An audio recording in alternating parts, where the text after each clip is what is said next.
علی بھائی اگلا سوال ہے کہ عموماً وائزین حضرات کی جانب سے جمعۃ المبارک کے دن درود شریف پڑھنے کی ترغیب دلائی جاتی ہے، کیا جمعہ کے دن درود شریف پڑھنے کی کوئی خاص فضیلت وارد ہوئی ہے؟ اگر ہاں تو یہ بھی بتا دیں کہ کتنی تعداد میں درود شریف پڑھا جائے اور کون سا درود پڑھا جائے؟ دیکھیں درود شریف کے اوپر میں نے ایک ڈیٹیل لیکچر ریکارڈ کروایا، مسئلہ نمبر 56، درود شریف کے صحیح فضائل اور صحیح احکام و مسائل، 2 گھنٹے کا ہے، اس میں میں نے سارے ٹاپکس کور کیے۔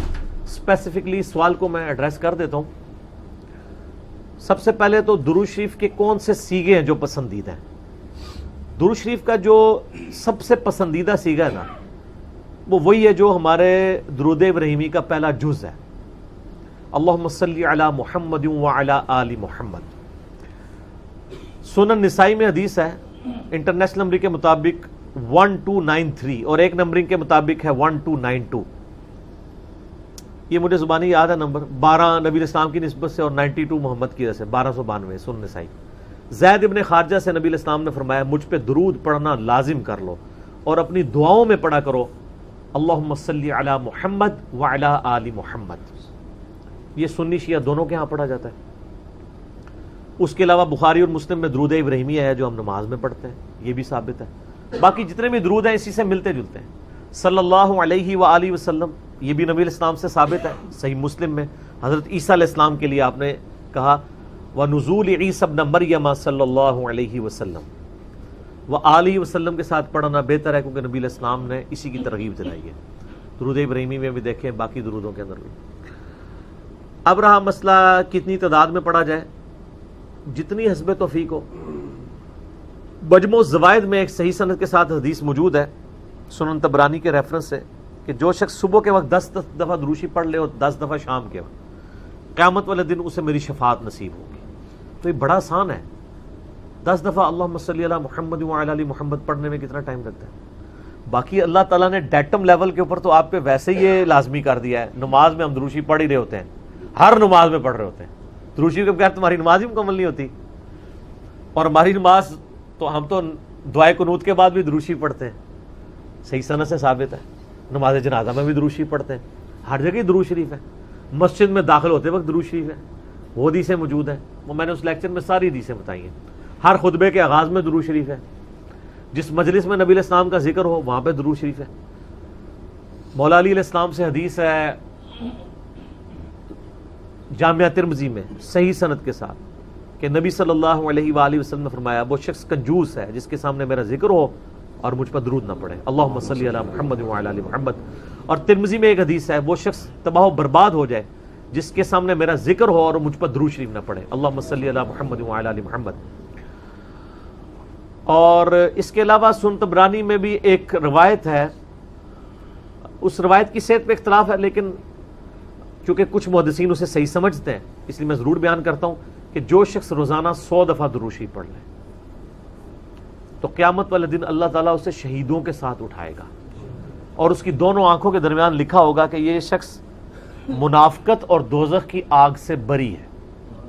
100 دفعہ درود شریف، میری تو کوشش ہوتی ہے کہ 100 دفعہ درود شریف روزانہ کم از کم ضرور پڑھا جائے۔ اگر کوئی روزانہ نہیں پڑھ سکتا 10 دفعہ تو پڑھ لے۔ اور نبی علیہ السلام کے آپ اکثر وظائف دیکھیں گے وہ 100 دفعہ ہی ہیں، اکثر وظائف جو زیادہ تعلیم کیے گئے، جیسے بخاری مسلم میں حدیث ہے کہ جو شخص 100 دفعہ پڑھ لے سبحان اللہ وبحمدہ تو اس کے سارے گناہ معاف کر دیے جائیں گے چاہے سمندر کی جھاگ کے برابر ہو۔ اور جو شخص صبح و شام 100 دفعہ یہی پڑھے تو قیامت دن اس سے بڑھ کے کوئی عمل نہیں لے کے آ سکتا سوائے اس کے کہ جو اس سے زیادہ وہ کلمات پڑھ لے۔ 100 کا دفعہ۔ پھر بخاری میں 70 دفعہ استغفار کا ذکر ہے۔ پھر تسبیح فاطمہ بھی جو ہے 100 دفعہ ہے، 33 دفعہ سبحان اللہ، 33 دفعہ الحمدللہ، 34 دفعہ اللہ اکبر، یا 33 دفعہ اللہ اکبر اور 100 کا عدد پورا کرنے کے لیے بخاری مسلم میں آتا ہے لا الہ الا اللہ وحدہ لا شریک لہ لہ الملک ولہ الحمد وہو علی کل شیء قدیر۔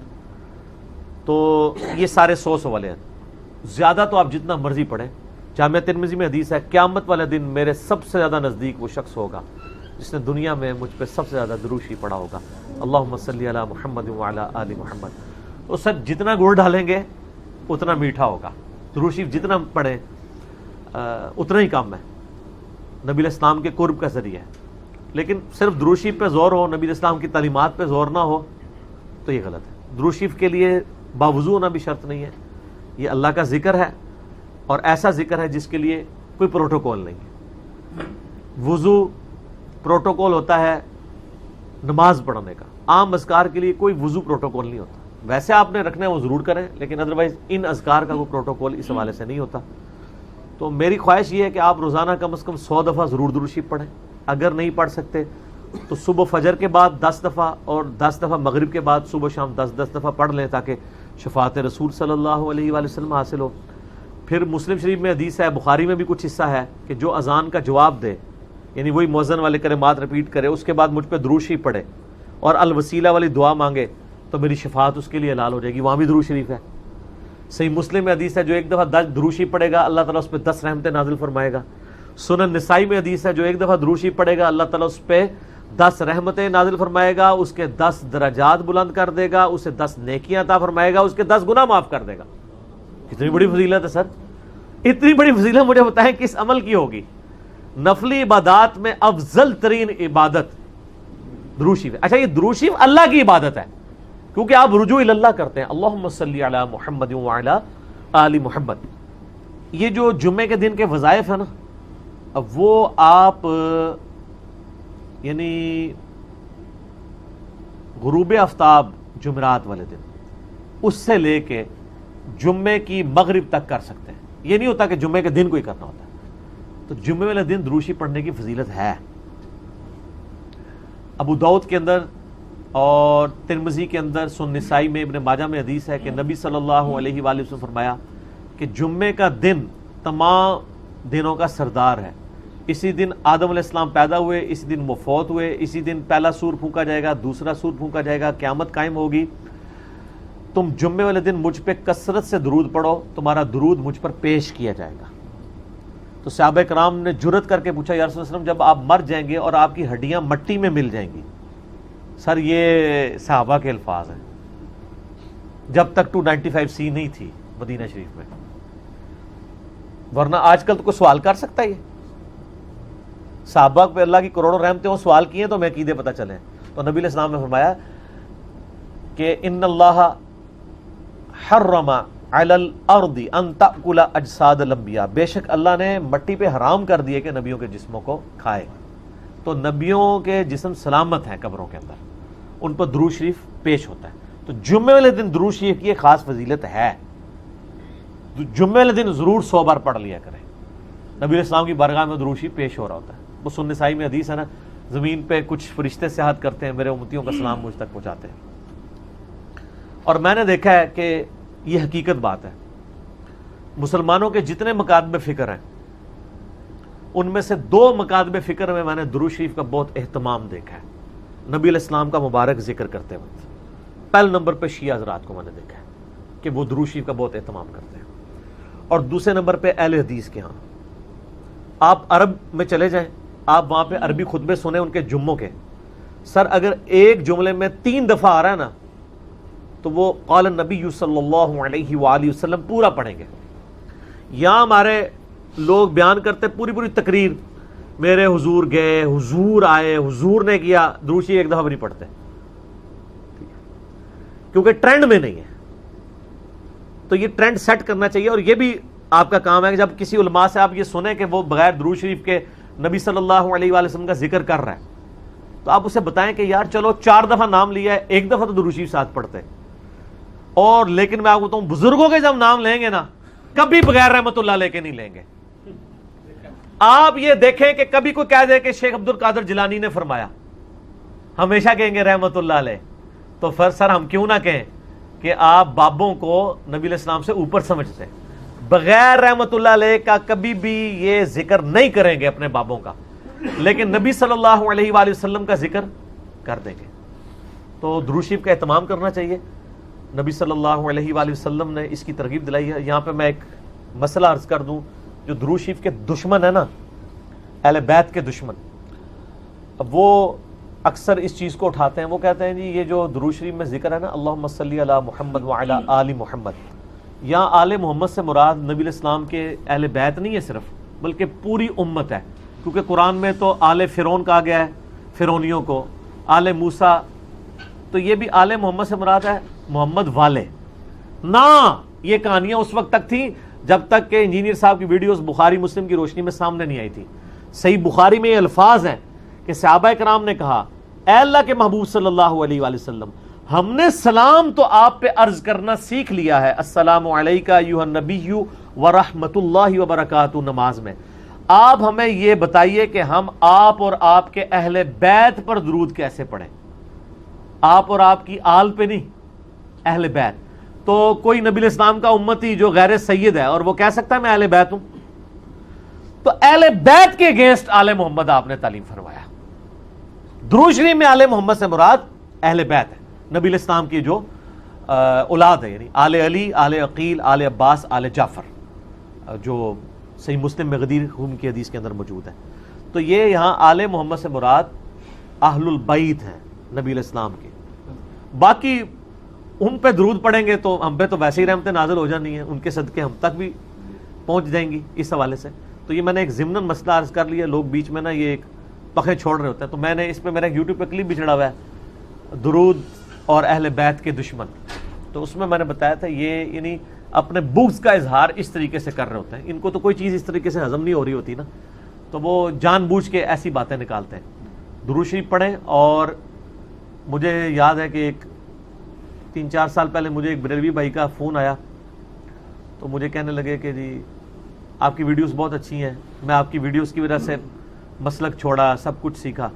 آپ سے ایک ریکویسٹ کرنی ہے کہ آپ جب درود شریف پڑھتے ہیں نا تو آپ صلی اللہ علیہ وآلہ وسلم پڑھا کریں.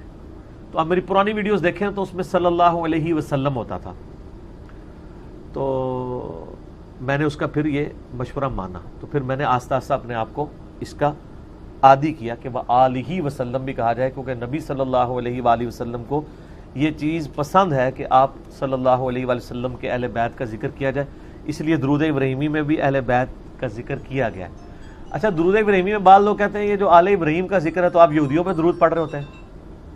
نہیں سر, یہودیوں میں کہاں درود ہے؟ اس میں ہے کہ اے اللہ درود بھیج محمد صلی اللہ علیہ وآلہ وسلم اور ان کی آل یعنی اہل بیت کے اوپر جیسا کہ تو نے رحمت بھیجی تھی. مثال ہے. اب والے یہودی تو ہے ضربت علیہم الذلہ والمسکنہ, یہ تو مغضوبی علیہم ہے, یعنی مراد وہ جو اہل توحید تھے بنی اسرائیل میں سے. کون؟ حضرت موسیٰ علیہ السلام, عیسیٰ علیہ السلام, یعقوب علیہ السلام, یوسف علیہ السلام, جن پہ اولاد ابراہیم تو یہ ہے نا. وہ تو اولاد ابراہیم نہیں ہے نا جس نے ابراہیم والے کام ہی چھوڑ دیے. وہ تو قرآن میں آیا کہ حضرت نوح علیہ السلام نے کہا یا اللہ یہ میرا بیٹا ہے. اللہ فرمایا اس کے تو اعمال ہی کافروں والے, تیرا بیٹا ہی نہیں, بیگوٹن سن تھا. تعلیمات پہ عمل نہ کرنے کی وجہ سے اللہ تعالیٰ نے بیگوٹن سن ہونا, سلبی بیٹا ہونے کا بھی انکار کر دیا. ٹھیک ہے, تو یہاں میں سیدوں سے بھی ریکویسٹ کروں گا کہ مہربانی کریں امت کے اوپر, اگر نوح علیہ السلام کا بیٹا ان کے طریقے پہ نہ چلے تو وہ ان کی آل سے فارغ ہے, اور آپ لوگ جو ہیں وہ چرس کے اڈے چلا رہے ہوں, شراب کے ڈیرے چلا رہے ہوں. مجھے اگلے دن ایک بھائی کی کال آئی ہمارے ادھر ہی جرمنی سے, وہ خود شیعہ تھے اور وہ رونا رو رہے تھے کہ یار اس وقت اہل بیت کے خلاف ایک پوری مہم کھڑی کی گئی. آپ کو پتہ ہے نا یہاں پہ امیر شام کے نام کے نعرے بھی لگوائے گئے. تو میں نے کہا جی ہم نے تو کاؤنٹر نیریٹو کھڑا کر دیا اس کے اوپر.